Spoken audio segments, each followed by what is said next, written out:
মুভির নাম চাঁদ মেরা দিল। এখন একটা সিচুয়েশন চিন্তা করেন যে আপনি ধরেন আপনি একজন মেয়ে এবং আপনি হঠাৎ করে আপনার বয়ফ্রেন্ডের কারণে প্রেগনেন্ট হয়ে গেছেন।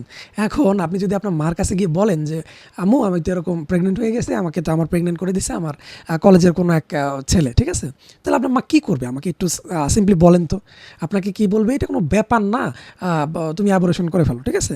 এখন এইটা এটা কি সম্ভব? নাকি আপনাকে জুতা দিয়ে কতক্ষণ পিটাবে আপনার মা? স্যান্ডেল দিয়ে পিটাবে, হইতে পারে সেটা রুটিওয়ালার যে লাঠি এইটা আছে ওইটা দিয়ে পিটাবে। মানে আমার কাছে মনে হয়েছে যে হ্যাঁ ঠিক আছে, মুভিটা খুব সুন্দর, বাট কিছু কিছু জায়গা না খাপ ছাড়া মনে হয়েছে।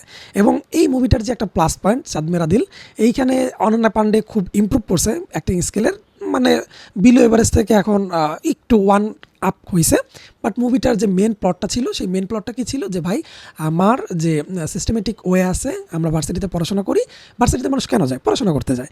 এখন ভার্সিটিতে গিয়ে মানুষ প্রেম প্রীতি করে, কিন্তু মুভিটা এখানে একটা সুন্দর টার্ন নেয় যে ঠিক আছে প্রেম প্রীতির মাঝখানে এরা প্রেগনেন্ট হয়ে গেছে। অনন্যা পান্ডে যখন বাচ্চাটা অ্যাবর্শন করতে যায় না, সে বাচ্চাটা রাখে এবং বাচ্চাটা জন্ম দেয়। এবং এইখানেই সবচেয়ে মানে প্লাস পয়েন্ট আমার কাছে লাগছে যে যদি এরকম একটা সিচুয়েশন হয় বাস্তব ভিত্তিক, তাহলে কী হয়? ধরেন আপনার একটা ছেলে, আপনার একটা ব্রাইট ফিউচার আছে, আপনি চিন্তা করতেছেন যে না ভালোভাবে পড়াশোনা করলে আমি হয়তো ভালো একটা পজিশনে যেতে পারবো। বাট সেই টাইমে আপনাকে যদি পরিবারে হাল ধরতে হয়, আপনি হয়তো ফাইন্যান্সিয়াল অত স্টেবল না, ছেলেটাকে টিউশনি করতে হয়, ঠিক আছে? এবং মেয়েটা সংসারের কাজ সামলায় টিউশনি করে এবং হচ্ছে কলেজও অ্যাটেন্ড করে। মানে এই যে একটা স্ট্রাগল, এটা আপনি কতদিন নিতে পারবেন? হয়তো 1 বছর 2 বছর, বাট এরপরে কিন্তু হাঁপায় যান মানুষ, ঠিক আছে? যদি একটা ফাইন্যান্সিয়াল কন্ডিশন গুড না থাকে এবং আপনার ফ্যামিলি আপনার সাথে না থাকে। এবং এই মুভিটা এইখানেই মানে প্লাস পয়েন্টটা নিছে, ঠিক আছে? যে আপনার ধরেন আপনার ফ্যামিলি, আপনার 2 ফ্যামিলি, আপনি 2টা ব্রোকেন ফ্যামিলি থেকে আসছেন, ঠিক আছে? হয়তো আপনার এক ফ্যামিলি মানে ছেলের যে ফ্যামিলি থাকে সেই ফ্যামিলিতে হচ্ছে মানে বাবা মা আছে, বাট তারা অত কেয়ার করে না।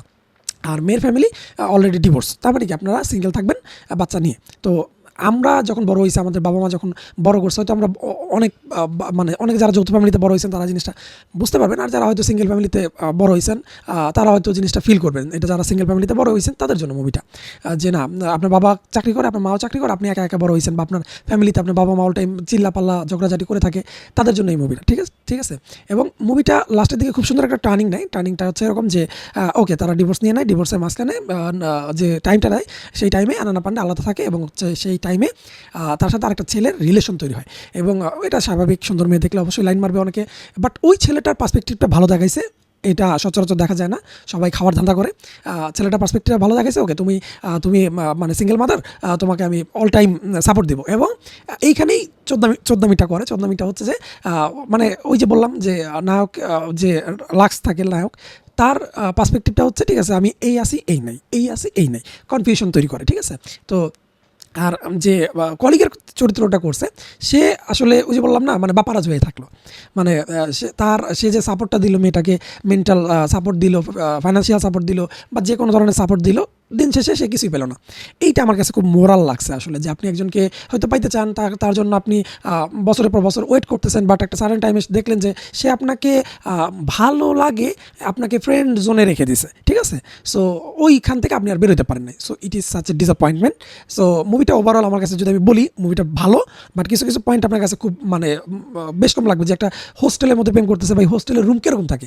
অগোছালো থাকবে। আপনি যখন মানে খাটে শুবেন, খাট যতক্ষণ না পর্যন্ত ক্যাস ক্যাস আওয়াজ না করবে ততক্ষণ আপনার মনে থাকবে না যে এটা আপনার বেড, ঠিক আছে? সেখানে অনেক পরিপাটি মনে হয়েছে, অনেক মনে হয়েছে যে ঠিক আছে এটা ভিজুয়ালাইজেশন অনেক সুন্দর। হোস্টেলটা মনে হইতেছে মানে কোনো অক্সফোর্ডের হোস্টেল এত সুন্দর থাকে না।